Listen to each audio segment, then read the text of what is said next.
What is up, Pitt fans? Thank you so much for tuning in to Inside the Panthers on YouTube. My name is Stephen Thompson, coming at you with another Inside Pitt practice report. It's been a couple days since I made my last video, and over that time, we spent a lot of time reviewing what went wrong with the Cincinnati game and how Pitt can correct things moving forward. We talked to a bunch of guys from both sides of the ball: Randy Bates, Frank Signetti, MJ Devonshire, Donovan McMillan, Nathan Mumfield, and Gavin Bartholomew over that time. So I think we have a pretty good perspective on where the Panthers are at and what they're thinking about heading into this week and heading into the backyard brawl on Saturday, which is getting a lot closer, just about 3 days away now. So, we'll take some time to go over both sides of the ball and what the Panthers are talking about, what they're focusing on as they try to get ready for West Virginia. So let's start with the defensive side of the ball, where I think some of the things the Panthers hope to do and some of the adjustments that they need to make are a little simpler. The problems were primarily in the run game, and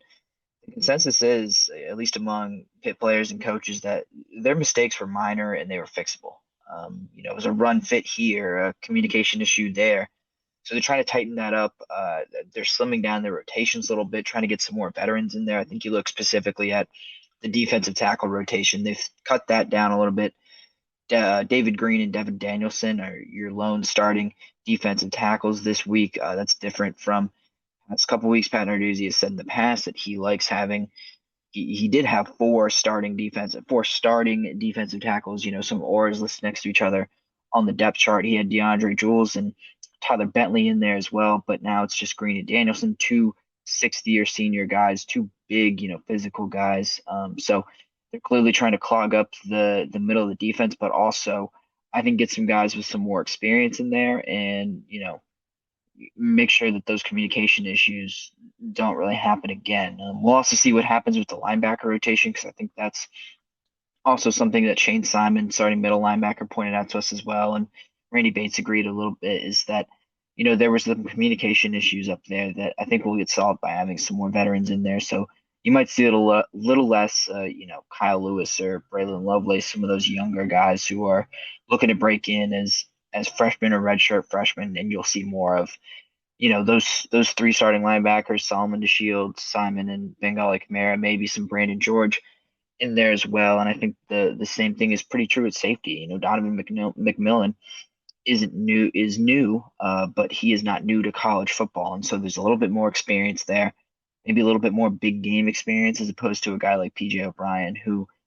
made a bunch of tackles on Saturday against Cincinnati, but don't think it was the most solid game, especially in pass coverage. I think the same goes for Javon McIntyre, but he did some good things as well. So I think there's a little more openness, in terms of trying to experiment with new things, but also they just want to get back to basics and do what they do best and make sure that everyone's on the same page when they step on that field and get ready for a new play.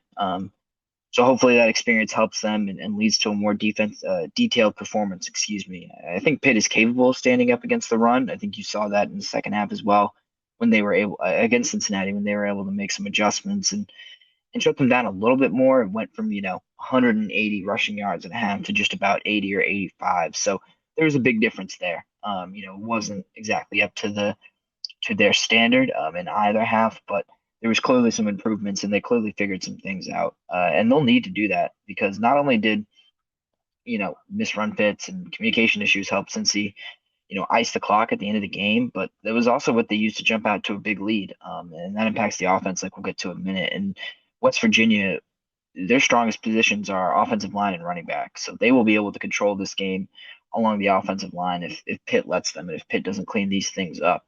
Zach Frazier at center and CJ Donaldson at running back are the big stars. Those are the guys to watch. But Garrett Green at quarterback, he can really run. He's an athlete and he can move the ball with his legs as well. So, like I said, the run defense will be another big, focus for Pitt this week. And, if they don't clean up these issues, it could be a long night for them down in Morgantown. Let's take a step over to the offense for a second, where the problems are a little bit more varied and, in my opinion, a little more complicated. And we're going to have to start with Phil Jurkovec again. Pitt believes, and I would tend to agree, that play calling wasn't really the issue when it came to quarterback play this week in the Cincinnati game. I think the opportunities were there, and Jurkovec just didn't hit on a lot of them. When I say there wasn't play calling issues, that's not to completely absolve Frank Signetti of his role in the offense's struggles, I think he does have a part to play in it, just not necessarily in play calling. I think there were, like I said, opportunities to be made, throws to be made that Dracovic just didn't hit on. And like Frank Signetti and Konate Mumfield told us today, it's really all just comes down to executing properly when there are plays to be made. I think you can take, Gavin Bartholomew could have had a touchdown in the first half, in the first quarter, I believe, that Jurkovic missed on, and I think it led to a missed field goal. But you know, Jurkovic just simply has to put the ball on Bartholomew's back shoulder. That's what Signetti, that's what Bartholomew told us today. Like they were not far off from making the right play and getting a pretty crucial score in there. I mean, obviously the final score was less than a full touchdown, so with an extra point. So that's a big play in a really tight game like that. And it just comes down to Djokovic being accurate, just putting the ball in the right place, and he wasn't in this instance. So, I think Pitt feels like they're not very far away, just like the defense, but at least in the passing game. But I think there are some more problems, kind of further down the line and throughout the rest of the offense because why was Djokovic not putting the ball in the right spot sometimes? I think we heard a lot during training camp. I think Pat Narduzzi said that he was above of 70% completion rate in team drills, Djokovic was, and that's against a pretty good secondary. But he was just inaccurate uh, on Saturday against Cincinnati. And I think you ask other people, you ask Signetti, you even ask Mumfield, he references as well. But protection was a bit of an issue. Cincinnati was able to put a ton of pressure on Djokovic. David Hale, who writes about the ACC for ESPN, shared a pretty insightful, but also pretty concerning stat that Djokovic was pressured 4% more on his dropback so far this year than he was in 2022 at Boston College. And that is not a good stat at all.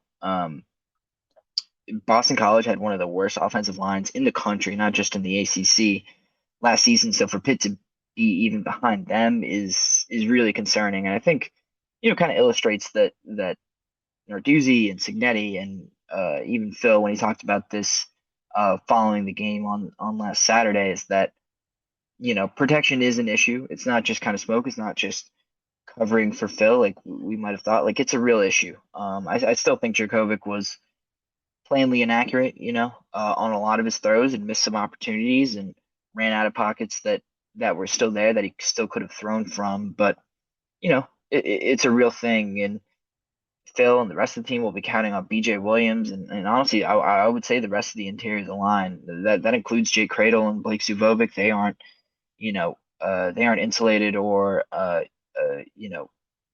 innocent in when you think about the protection issues that happened against Cincinnati. It was a good defensive line, but they really need that part of the line to be sharper. And you understand that there were some moving parts there when Ryan Jacoby went down, and they had to switch from Jason Collier to throwing BJ Williams, who's a true freshman in there. But I think they're all hoping that, they were able to identify the problems in protection and that another week of work and continuity and chemistry building among them will help them get better. And that'll be a big part again because just as West Virginia is pretty strong along the offensive line at running back, they've got some pretty talented defensive linemen too. They can get after you. So, their defense, which was able to hold up against Penn State, if you remember week one, for a lot longer than I thought they would have.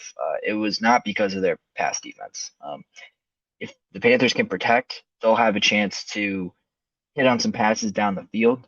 Like we were talking about with Bartholomew, and then you think about, Bub Means going 0 for 11 on his targets. Like some of those plays will be there. Yeah, I think they will be facing some less talented or less productive defensive backs this week. West Virginia has one of the worst, statistically speaking, passing defenses in the country right now. It's only been 2 weeks, and they've played some pretty good competition in Penn State, most obviously, but there will be some plays to make as long as they can protect, and so that's what they need from Williams and Zubovic and Cradle, and then of course the two tackles as well, the whole offensive line. But moving on a bit, I think the Panthers also want to achieve some balance in their play calling, and that's something that they didn't really have the privilege of doing their last time out. They went down 2 scores in a jiffy, and they didn't really have a chance to establish the run game. They didn't really, you could argue they maybe didn't try to. I mean, they threw it 3 times on their first possession, which was a 3 and out. So, but then the game got out of hand. Pitt wasn't really able to get their running backs involved, particularly Rodney Hammond, who Frank Cignetti said he's looking for more opportunities to get him the ball.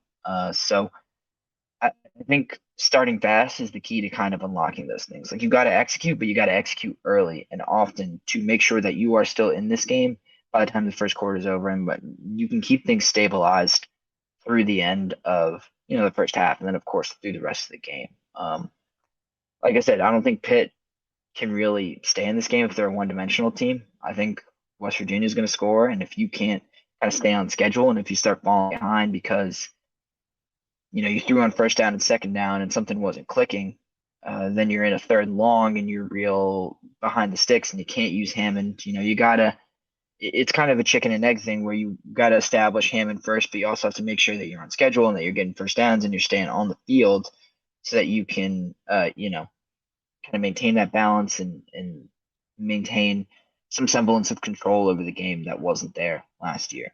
Like I said, Cignetti wants to give the running backs the ball more, mostly Hammond, and hopefully this week they're in a better situation to run the ball because they've improved, the offensive line. They're a little bit, better chemistry wise, things like that. So that's something to look out for, and that's something that the Panthers are clearly trying to do, and that will, help everyone. All of this stuff is kind of about achieving some kind of equilibrium between the scheme and the personnel and just everything they want to do on offense. They can't clearly put it all on Jurkovic's shoulders, Jurkovic and the passing game, because that didn't work out against Cincinnati.